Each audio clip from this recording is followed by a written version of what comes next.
bientôt 15h06, on va filer à Wall Street parce que vous l'avez compris, il n'y a pas que la Grèce non plus qui agite les marchés. Il y a aussi la Réserve fédérale américaine. Grégory Volokin, bonjour, président de Mescart Financial Services. Bonjour Grégory, la Fed parlera demain. On a une stat encore il y a quelques instants, pas vraiment encourageante. Enfin, ça dépend de quel point de vue on se place. Comme toujours, Grégory, les mises en chantier qui ont reculé de 11% sur un an, chiffre pour le mois de mai. Est-ce que ça peut encore influencer sur le discours de Madame Yellen demain, Grégory ? Il faut mettre ça en parallèle avec l'augmentation sur le mois d'avril qui va être la plus haute en 20 ans. Donc le chiffre n'est pas vraiment indicateur de grandes choses. Par contre, ce qui est très indicateur, c'est l'autre chiffre, c'est celui des permis de construire. Et là, c'est un chiffre... Contrairement à la baisse de 11% sur les mises en chantier, c'est une hausse de 11% et c'est un chiffre qui est très fort. Donc rien vraiment qui puisse infléchir la politique de la Réserve fédérale, mais quand même la preuve que le marché de l'immobilier est reparti aux États-Unis, mais à un rythme qui est bien inférieur évidemment de ce qu'il était il y a une dizaine d'années. Oui, effectivement, marché immobilier toujours surveillé de très très près. Un mot quand même, Grégory, pour parler un petit peu de ce qui fait l'actualité du côté des entreprises. Et gros choc hier soir du côté de Gap qui annonce qu'il va fermer tout simplement un quart de ses magasins sur le sol américain. Qu'est-ce qui ne va pas chez Gap, Grégory ? Écoutez, il y a 2 minutes, vous parliez de l'avenir, du futur et des satellites. Gap, c'est un peu le passé, il me semble. Il faut savoir que dans les années 90, c'était la plus grande chaîne de magasins, le plus grand succès.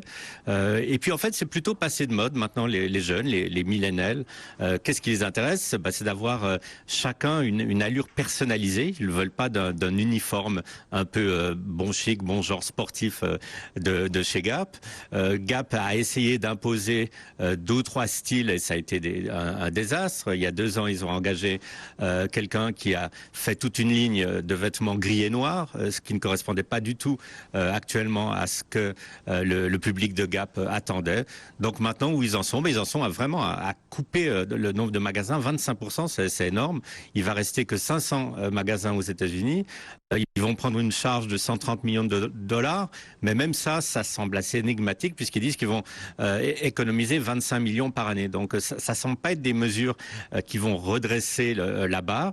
Et puis surtout, le problème de Gap, c'est qu'ils ont un concurrent chez eux, et ce concurrent, c'est Old Navy, donc c'est du Gap, mais 3 fois moins cher. Donc si vous voulez un t-shirt Gap, pourquoi aller chez Gap et le payer 30 dollars si vous pouvez l'acheter 10 dollars chez Old Navy ? Et voilà, effectivement, c'est de l'interne finalement qui est venu le gros danger. Merci beaucoup Grégory d'avoir été avec nous, le président de Mescart Financial Services, avec nous sur BFM Business. 15h08, Aurélie, on poursuit l'actualité avec le... C'est compliqué également pour l'américain Gap. Le groupe va fermer plus d'un quart de ses magasins en Amérique du Nord, quelques-uns en Europe. Les explications de Grégory Volokin, le président de Mescart Financial Services à New York.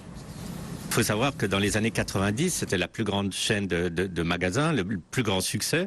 Et puis en fait, c'est plutôt passé de mode. Maintenant, les jeunes, les millénials, qu'est-ce qui les intéresse ? C'est d'avoir chacun une allure personnalisée. Ils ne veulent pas d'un uniforme un peu bon chic, bon genre sportif de chez Gap.